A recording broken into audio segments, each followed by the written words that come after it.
Okay, so we will get started. Good day to everyone. My name is Ray Bradley, and on behalf of the International Project Office for Climate and Cryosphere of the World Climate Research Program, here on a very cold and snowy day at the University of Massachusetts, it's my pleasure to welcome you to one of the many events going on today to launch the International Year for Glacier Preservation. The Climate and Cryosphere Project, CliC, has strong interest in the mountain cryosphere. We've launched this new initiative, IC-MontC.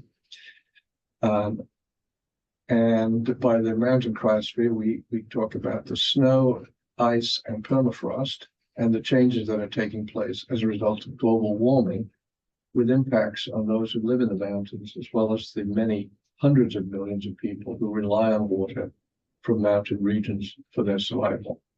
Next slide, please.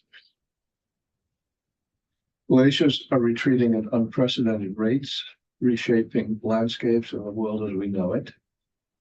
In addition, permafrost, frozen ground, is thawing, which is especially problematical in areas of very steep terrain, typical of mountain regions, creating serious hazardous conditions in many regions.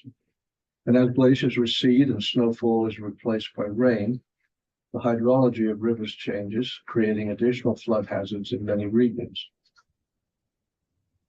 The loss of snow and ice in high mountains affects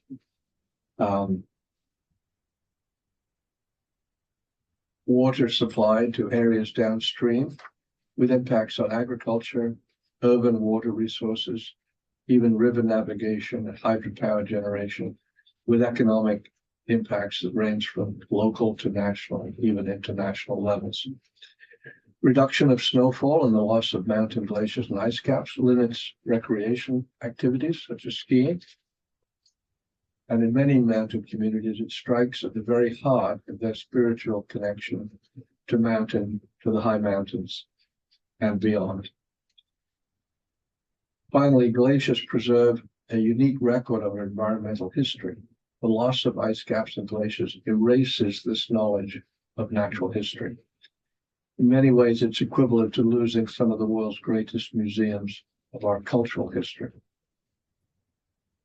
Unless we reduce greenhouse gases and do it quickly, snow cover, glaciers, and ice caps and permafrost will all continue to decline.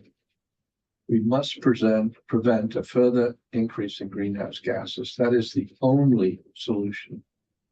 And that is the key message of this International Year of Glacier Preservation. Next slide, please. So today we've asked some of the world's leading scientists who study glaciers and glacial environments to present short overviews of different topics that highlight why glaciers are important and why losing them is significant to all of us. Next slide. Each presentation will last about 10 minutes, and in the end, there will be an opportunity to ask questions, or you can send inquiries to the address shown here. And the talks will also be recorded, and you can revisit them at our website.